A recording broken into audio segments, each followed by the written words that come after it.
नमस्कार व्यूअर्स, आप सभी का स्वागत है रेडियो द्वारका में। और हमारा सवालों का सिलसिला प्रशांत प्रभु जी के साथ जारी है। प्रभु जी बहुत बहुत स्वागत, धन्यवाद आने के लिए, समय देने के लिए। प्रभु जी, कलयुग चल रहा है जी। और मतलब जितना मैंने थोड़ा बहुत पढ़ा है, जो समझा है या जो आपके मुख से सुना है, वो ये कि 5000 साल हो चुके हैं कलयुग के। प्रभु जी, खत्म कब होगा? अच्छा प्रश्न विशाल जी। ये चतुर्युग बोलते हैं इसको, दिव्य चतुर्युग। इसमें सतयुग, त्रेता, द्वापर, कलयुग ये फिक्स्ड है। मतलब साइंस भी इस बात को मानती है। अगर आप दिल्ली के साइंस म्यूजियम में जाएं तो वहां पर ब्रह्मा जी की काल की अवधि बताई गई है।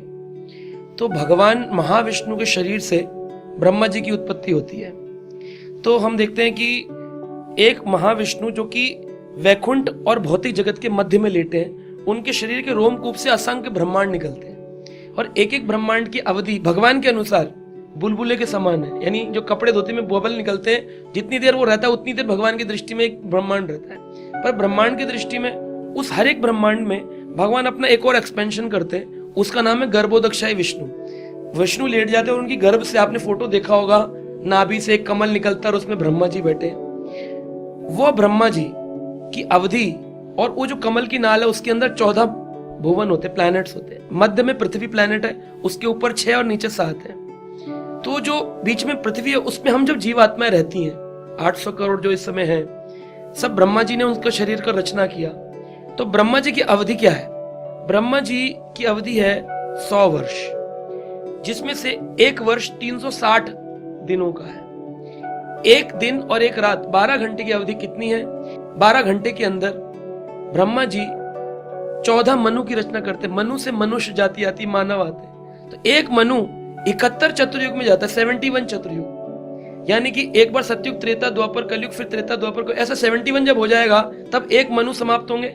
ऐसे 14 मनु जब समाप्त होंगे तब ब्रह्मा जी के 12 घंटे समाप्त होंगे। और इतनी बड़ी रात्रि होती है, उसको कल्प कहते हैं दिन को, और रात्रि को प्रलय कहते हैं। तो कल्प प्रलय, कल्प प्रलय, कल्प प्रलय करते 360 जब गुजर जाएंगे तब ब्रह्मा जी का एक वर्ष पूरा होगा।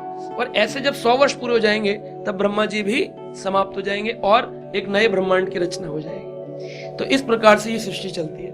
तो जब तक ब्रह्मा जी की समाप्ति नहीं हो रही है तब तक तो कुछ भी खत्म होने वाला नहीं। जो लोग बोलते हैं ना, मीटियोर टकरा जाएगा, खत्म हो जाएगी सृष्टि, ये कुछ नहीं होने वाला। शांत चित्त रहिए, भजन करिए। अभी 50 साल ब्रह्मा जी के निकल गए। अगर पूरे भारत में कहीं भी आप संकल्प मंत्र सुनेंगे तो क्या कहते हैं? दुई प्रारर्धे। दुई प्रारर्धे का मतलब है ब्रह्मा जी के 50 साल का पहला 50, फर्स्ट 50 खत्म हो गया, सेकंड 50 चल रहा है। तो 50 सेकंड वाला शुरू हुआ है, यानी 91 साल की या 51 ईयर की शुरुआत हुई है ब्रह्मा जी। उसका भी पहला दिन है। उसके पहले 12 घंटे में 14 मनु में से 7 मनु समाप्त हो चुके, 7वां चल रहा है। इस मनु का नाम है वैवस्वत। तो इसीलिए संकल्प मंत्र बोलेंगे, दुई प्रारर्धे वैवस्वते मनवंतरे। वैवस्वत मनवंतर के अंदर, वैवस्वत मनवंतरे भारत खंडे जम्बू द्वीपे, ये सब बोला जाएगा जो भारत का स्थान नाम था प्राचीन। और वराह कल्पे, इस कल्प का नाम है वराह कल्प। वराह, हर कल्प का, हर प्रलय का नाम अलग अलग है। वराह कल्पे, दूरी प्रारर्धे, वैवस्वत मनवंतरे। चतुर्युगी कौन सी चल रही है? जो 71 चलती है, 28वीं चतुर्युगे, ये 28वीं चल रही है। तो अभी 28 का जब 71 फिगर कंप्लीट हो जाएगा तब ये जाकर 71 साइकिल खत्म, तब मनु समाप्त होंगे, फिर दूसरे मनु आएंगे, फिर वो 71 में जाएंगे। इस तरह से जब 12 घंटे समाप्त होंगे तब ब्रह्मा जी का एक दिन पूरा होगा, फिर उतनी रात्रि होगी। ऐसे ब्रह्मा जी के अभी 50 ईयर्स और पेंडिंग चल रहे हैं। तो सृष्टि खत्म होने में बहुत टाइम लगेगा। कलयुग की आयु क्या है? तो हम ये देखते हैं, कलयुग, द्वापर, त्रेता, सतयुग, इनकी कलयुग की आयु 4,32,000 वर्ष। उसकी डबल कर दो तो द्वापर युग बनता है 8,64,000। 432 का डबल करो तो 8,64,000। 4,32,000 का ट्रिपल करो तो वो बन गया त्रेता युग, विच इज 12,96,000 ईयर्स। 4,32,000 का 4 टाइम्स करो, दैट बिकम सतयुग, 17,28,000 वर्ष। तो कलयुग सबसे छोटा है, सबसे कम सब। तो सतयुग सबसे बड़ा था, इसलिए उसमें अवधि, आयु होती थी नॉर्मली आदमी की 1,00,000 वर्ष। फिर त्रेता युग आया तो आदमी की आयु हो गई 10,000 वर्ष। जब द्वापर काल आया तब व्यक्ति की नॉर्मल आयु थी 1000 ईयर्स, 1000 वर्ष। और जब कलयुग आया तो उम्र रह गई 100 वर्ष।